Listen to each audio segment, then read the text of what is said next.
And welcome to our community. Susie Thomas with you this morning. Bit of a sobering topic today. We are welcoming into the studio brothers Joe and Mark Kerr, and they are here for a very special purpose. Their sister Becky was the victim of a horrific crime 37 years ago, and her killer is now up for parole, and they are working strenuously to try and make sure that he remains behind bars. Good morning, both of you, and thank you for being here. Good morning. Thank you. First of all, let's start with family. Tell me about Becky. What do you remember about her, and what was so special about her? Well, our family had 7 kids, and Becky was second oldest. She was the oldest girl in the family, and she always was there to help out my mom. You know, with that many kids, my mom needed quite a bit of help. She loved to sew. She used to make clothes for her younger sisters. And also she was real creative. She used to make ornaments for our Christmas tree and handmade ornaments, and would be the one that kind of managed decorating a tree every Christmas. Have you describe, I know in large families it does tend to be that those older sisters almost take on another mother role. So do you almost think of her as a second mother to you? Yeah, I think so. She was a little bit older. Mark might not have. Mark was the oldest. So she was your little sister. Did she mother you too, though, older brother? No. My parents split up when I was 13, and so my mom had to work a full-time job. So both Becky and I helped. She helped with the kids. I helped cleaning the house, doing the dishes, and stuff like that. But she was a wonderful person, a very intelligent person, but lacked common sense when it came to choosing men, apparently. Mm-hmm. I just want to go back to another remarkable statement you just made. You were 13 years old. You are the oldest, Mark, of all the 7 children? Yes, my youngest sister was 6 months old, so it ranged from 6 months to 13 years. And tell me a bit about your mom, because I cannot imagine 7 children as a single parent from one just getting into the teen years, which are challenging, and down to a 6-month-old, which is equally challenging in many different ways. How on earth did she manage? Well, I think medication probably helped her. She was a very strict woman and very no-nonsense. She was a lot easier on the girls than she was us, and I think in part because of my dad. Mm-hmm. But all in all, she was a good mom. How many boys, how many girls? There's 3 boys and then 4 girls. Mm-hmm. Well, tell me about family life in the happy years. Let's go back to those. Tell me about those Christmases that Becky used to make the ornaments, and what was life like in the Kerr household? Well, we used to have great Christmases. My dad, my mom and dad were divorced, so we always watched for his station wagon because he'd pull in and it would be packed full of things, and the kids were all super excited, especially when we were younger, right after. And Dad used to pick me and my brothers up and take us hunting and fishing, and he'd spend a lot of time with the girls, too. So, although they were not able to make the marriage work, you still had 2 parents very involved in your lives, yes, would you say? Yeah, my dad was very involved with the boys in particular because he would take us camping and he'd show up every weekend, and we had a pretty normal life. So Becky eventually started dating a gentleman, but she already had Melissa, yes? And so she was dating this man. Tell me a little bit about her dating life. How did this all come about? Becky dated a few different guys, but she always picked the wrong guys, it seemed like. They were normally verbally abusive. No one ever physically abused her. But she put herself through school at Kent, wow. And she had her daughter while she was going to school. And she lived with my dad for a while, so she didn't have to pay rent, and she lived with my mom for a while. Mm-hmm.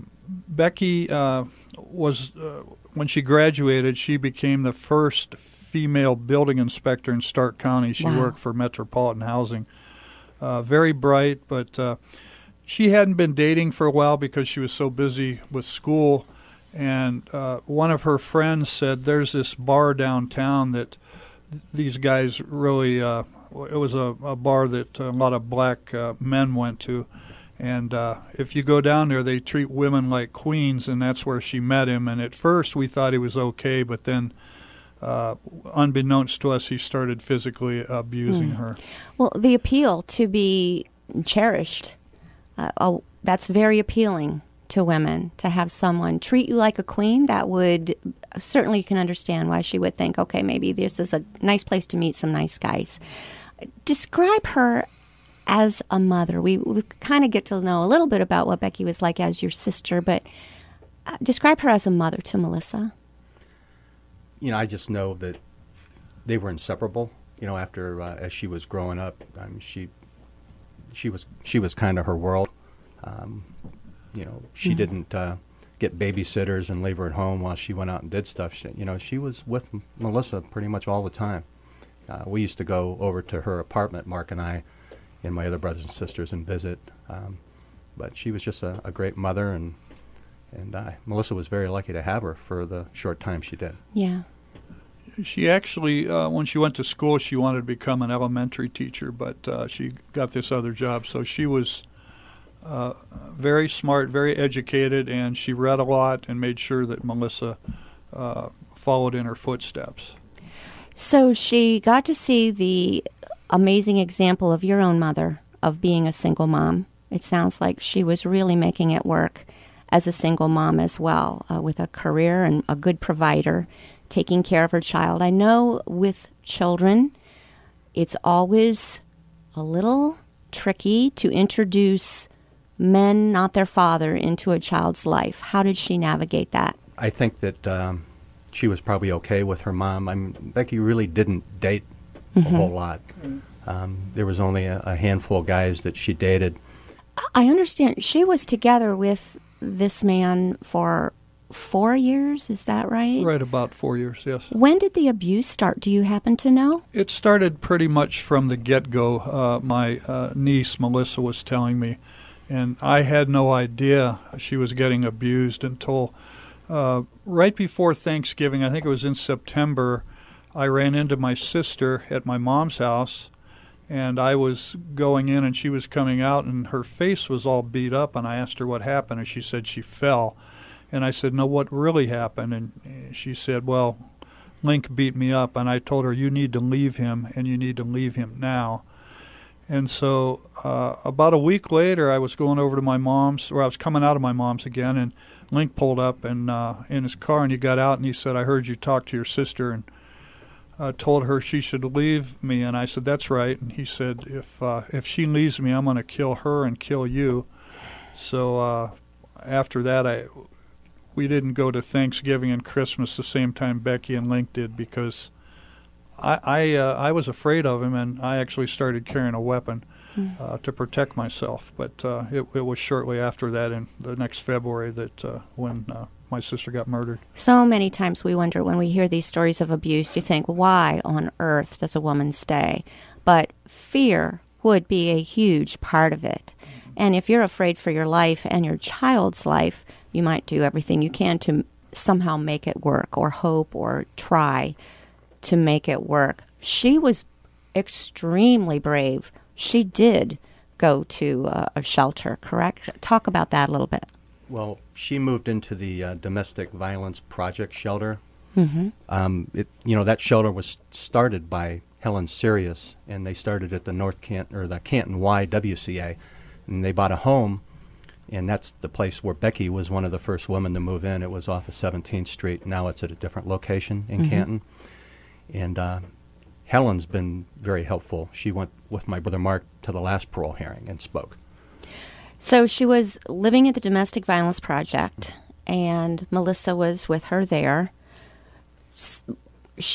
Melissa was at a babysitter's, one of those rare times that she was at a sitter's, and Becky went to pick her up. Tell us what happened.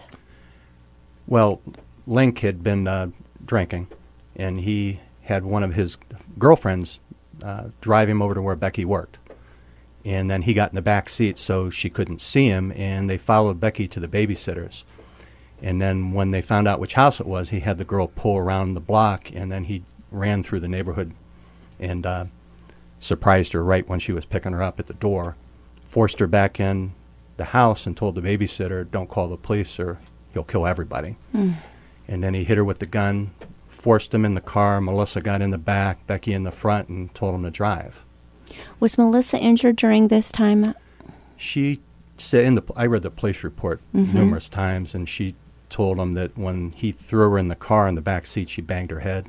That was, I think, all physically, emotionally. Any idea of what those terrorizing moments were like when she was with him? And there was another girl, a girlfriend in the car at the same time? No, she had dropped him off. I see. And then they got back into Becky's car. You know, he was living with Becky and another woman at the same time, and then he also had a child through a third woman. Good so grief. Okay. Not a very nice guy. Okay, so the crime itself, tell us, however much you're comfortable with, tell us what happened. When they left the house, they went up Southway, and the corner of Perry and Southway, there used to be a KO gas station there. It's not there anymore. And on the way there, he was getting upset at Becky, and he shot it. Pretty sure it said it shot her in the leg as she was driving, and she... Because she was running from the car to get help. She was smart enough to pull into a gas station to go get somebody to help. Well, when she pulled in, and she started to get out, he ran around the car and emptied the first round into her back as she was running. And then he clicked it, and there was no bullets left, so he walks to the car, and he's reloading, and he told Melissa, go with your mother. And she ran to the gas station, and then he proceeded to walk over, and he emptied the next round into her chest, and the police report said that was the fatal shot when she was laying on her back. Then he jumped into her car and went to Columbus. And there were witnesses at the gas station? I read all the witness statements. There must have been 6, 7, 8 people or more that witnessed it and made statements. Who must have been stunned and felt such guilt for not being able to step in and do something. Help me get into their heads. What do you know about them? Back then there was no concealed carry. Right. If something like that happened today, there probably would be somebody that could have helped stop it. But all these people were just, shocked. The gas station guy said that she looked up at him and asked for help. So yes, I'm sure they were all shocked. I just can't imagine. He drove to Columbus. Why? He had a sister that lived there, and he walked to her. He ditched the car and went to her house. She wasn't home, so he went to a bar, and when he got out, he saw a woman getting out of her car, and he walked over and hijacked her, took her back to her place and tied her up, tore the phone line out, and spent the night there. And then he didn't harm her. He released her, went to his sister's house, and they called an attorney and drove to Canton, and he surrendered to police the next day. Somehow, clearly this man was out of his mind. Somehow his sister was able to compel him to turn himself in. Do we know any background of that, anything of how that came to be? No, I'm not sure. But she was able to do that. Right. So he turned himself in. Must have been a very short trial, but can you talk about that? Did Melissa have to testify? You hate to see children put through that again. I read the court transcripts on Melissa, and they asked her maybe 2 or 3 questions, and then she started to cry and couldn't talk, and then the prosecutor said he didn't want to ask her any more questions. Right. You don't want to traumatize a child a second time. We are in the middle of a very, again, sobering topic today, visiting with Joe and Mark Kerr. And again, we appreciate you being here. We want to help you in any way we can. Got to take a short break here. We'll be back after these words. You're listening to Our Community.